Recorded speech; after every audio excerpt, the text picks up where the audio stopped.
बिल्किस बानो के बहाने शाह को किनारे लगाने में लगे मोदी। बिल्किस बानो एक ऐसा चेहरा जो गुजरात दंगों में विभत्स हिंसा पीड़िता का एक चेहरा बनकर उभरी।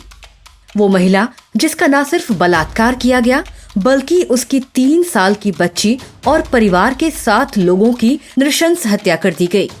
उस पीड़िता की आहें देश ने महसूस की, सिवाय उस वक्त मुख्यमंत्री की कुर्सी पर बैठे नरेंद्र मोदी और उनके सिपहसालार वर्तमान गृहमंत्री अमित शाह ने महसूस नहीं की। अब एक बार फिर जब बिल्किस बानो का जिन्न बाहर निकल आया है, बीजेपी ने बलात्कार के सभी 11 आरोपियों का चाल चलन अच्छा बताते हुए उन्हें रिहा कर दिया। बीजेपी की कोशिश थी कि बलात्कारियों को रिहा कर वो हिंदुओं को खुश कर देगी और उसका चुनावी फायदा उठा लेगी, पर हुआ इसका उल्टा। मामले को लेकर जब हंगामा मचा तो राज्य सरकार ने इसका ठीकरा अमित शाह पर फोड़ दिया। सर्वोच्च अदालत में दिए गए अपने हलफनामे में राज्य सरकार ने कहा है, ये काम केंद्रीय गृह मंत्रालय के इशारे पर किया गया है। लोग जानते हैं मोदी भले ही गुजरात के सीएम नहीं हैं, पर आज भी बिना उनकी मर्जी के कोई निर्णय वहां सरकार नहीं ले सकती। ऐसे में मोदी अमित शाह की बलि क्यों ले रहे हैं? बिल्किस बानो के मामले पर नजर डालें तो पता चलता है कि राज्य सरकार का पैंतरा इस मामले में अलग अलग है। मतलब जिस वक्त ये निर्णय लिया गया उस वक्त राज्य सरकार का दावा अलग था और सुप्रीम कोर्ट में हलफनामा देते वक्त अलग। इसमें सीधे गृह मंत्रालय को शामिल कर लिया गया है। क्या ये गुजरात सीएम भूपेंद्र भाई पटेल और अमित शाह के बीच चल रही टकराहट का नतीजा है, या फिर मोदी इस बार अमित शाह को गुजरात से दूर रखना चाहते हैं? इसीलिए इस वक्त उन्हें गुजरात बुलाया भी कम जा रहा है, जबकि वहां चुनाव की तैयारी चल रही है। बिल्किस बानो के मामले में ये बहस भी खड़ी हुई है कि इन दोषियों को रिहा करने से पहले राज्य सरकार ने उन निर्देशों को क्यों नहीं माना जो सरकार ने अमृत महोत्सव के दौरान जारी किए हैं, जिसमें बलात्कार और हत्या के दोषियों को किसी भी कीमत पर नहीं छोड़ा जा सकेगा। दरअसल सीआरपीसी की धारा 433 और 433 ए के तहत संबंधित राज्य सरकार को ये अधिकार है कि वह किसी भी दोषी के मृत्युदंड को किसी दूसरी सजा में बदल सकती है और इसी तरह उम्र कैद को भी 14 साल की सजा पूरी होने के बाद माफ कर सकती है। इस आधार पर राजनीति बनाते हैं, उन्हें रिमिशन पॉलिसी कहते हैं।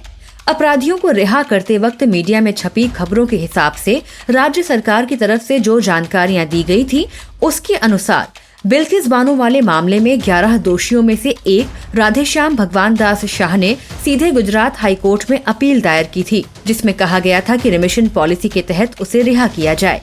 जुलाई 2019 में गुजरात हाईकोर्ट ने ये कहते हुए याचिका खारिज कर दी कि सजा महाराष्ट्र में सुनाई गई थी, इसलिए रिहाई की अपील भी वहीं की जानी चाहिए। बिल्किस बानो की अपील पर सुप्रीम कोर्ट ने इस केस को महाराष्ट्र ट्रांसफर कर दिया और वहीं सीबीआई की विशेष अदालत में इन सभी को उम्र कैद की सजा सुनाई गई थी। गुजरात हाईकोर्ट के फैसले के खिलाफ दोषी भगवान दास सुप्रीम कोर्ट पहुंचा। मई 2022 में सुप्रीम कोर्ट ने कहा कि इस मामले में गुजरात सरकार फैसला करे क्योंकि अपराध वहीं हुआ था। कोर्ट के निर्देश पर ही गुजरात सरकार ने रिहाई पर फैसला लेते हुए पंचमहल के कलेक्टर सुजल मात्रा की अध्यक्षता में एक समिति गठित की। समिति ने सर्वसम्मति से 11 दोषियों के रिमिशन यानी समय से पहले रिहाई के पक्ष में फैसला दिया। इसके बाद गुजरात सरकार ने इन दोषियों की रिहाई पर मुहर लगा दी। हालांकि जून 2022 में केंद्र सरकार ने दोषी कैदियों को जेल से रिहा करने के मकसद से राज्य सरकारों के लिए एक गाइडलाइन जारी की थी। आजादी का अमृत महोत्सव के तहत जारी इस गाइडलाइन में रेप के दोषी समय से पहले जेल से रिहाई के हकदार नहीं थे। इसे लेकर गुजरात के अतिरिक्त मुख्य गृह सचिव राजकुमार का तर्क था कि सुप्रीम कोर्ट ने राज्य सरकार से उस वक्त की रेमिशन पॉलिसी के तहत विचार करने के लिए कहा था जब उन्हें ट्रायल कोर्ट ने सजा सुनाई गई थी। इन सभी को मुंबई की स्पेशल सीबीआई कोर्ट ने 2008 में सजा सुनाई थी। उस समय गुजरात में 1992 की रेमिशन पॉलिसी लागू थी। इस पॉलिसी में रेप के दोषियों को समय से पहले ना छोड़े जाने की बात नहीं थी। गुजरात सरकार के अतिरिक्त मुख्य गृह सचिव राजकुमार का दावा था कि अमृत महोत्सव वाली केंद्र की remission policy Bilkis Bano case पर लागू नहीं होती, क्योंकि सुप्रीम कोर्ट ने राज्य सरकार से 1992 की पॉलिसी के तहत विचार करने को कहा था। मामला जब सर्वोच्च न्यायालय पहुंचा तो राज्य सरकार ने इसके उलट दावा किया। गुजरात सरकार ने सुभाषिनी अली द्वारा दायर याचिका पर सुनवाई के दौरान सुप्रीम कोर्ट से कहा है कि दोषियों को छोड़ने के प्रस्ताव को मंजूरी केंद्र सरकार ने दी थी। गुजरात सरकार के इस तर्क के पीछे माना जा रहा है कि बीजेपी विधानसभा चुनाव में इस मुद्दे को उठने से रोकना चाहती है। फिर भी सवाल शाह को क्यों लपेटा गया? गुजरात सरकार ने सुप्रीम कोर्ट को बताया है कि बिल्किस बानो मामले में 11 दोषियों को 14 साल की जेल की सजा पूरी करने के बाद रिहा कर दिया गया है, क्योंकि उनका व्यवहार अच्छा पाया गया और उनकी रिहाई को केंद्र ने भी मंजूरी दी थी।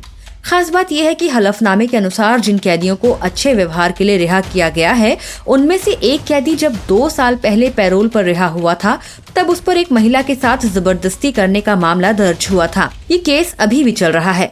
अपने हलफनामे में राज्य के गृह विभाग के अपर सचिव ने सुप्रीम कोर्ट में पेश हलफनामे में कहा कि राज्य सरकार ने सभी राय पर विचार करने के बाद 11 कैदियों को रिहा करने का फैसला लिया। इसके अलावा भारत सरकार ने 11 जुलाई 2022 के पत्र के माध्यम से 11 कैदियों की समय पूर्व रिहाई के लिए सीआरपीसी की धारा 435 के तहत केंद्र सरकार की सहमति या अनुमोदन की जानकारी भी दी थी। गुजरात सरकार के हलफनामे में इस बात का भी जिक्र है कि दोषियों को छोड़ने से पहले जेल महानिरीक्षक गुजरात, जेल अधीक्षक, जेल सलाहकार समिति, जिला मजिस्ट्रेट, पुलिस अधीक्षक, सीबीआई, विशेष अपराध शाखा मुंबई और सत्र न्यायालय मुंबई की समिति ने इस मसले पर विचार भी किया था। गुजरात सरकार ने 1992 की नीति के तहत प्रस्तावों पर विचार किया, जैसे कि अदालत द्वारा निर्देशित किया गया था, और आजादी का अमृत महोत्सव के हिस्से के रूप में कैदियों को रिहा किया गया। इस मामले में राज्य सरकार को भारत सरकार से दोषियों को रिहा करने की इजाजत मिल गई थी। राज्य सरकार के हलफनामे में कहा गया है कि याचिकाकर्ता के एक तीसरा अजनबी होने के नाते कानून के अनुसार सक्षम प्राधिकारी द्वारा दिए गए रिहाई के आदेशों को चुनौती देने का कोई अधिकार नहीं है। ये याचिका राजनीतिक साजिश है जो खारिज करने योग्य है। बिल्किस बानो मामले में दोषी राधेश्याम भगवान दास शाह ने सुप्रीम कोर्ट से कहा है कि गुजरात सरकार के माफी आदेश को चुनौती देने वाली याचिका अटकलबाजी और राजनीति से प्रेरित है।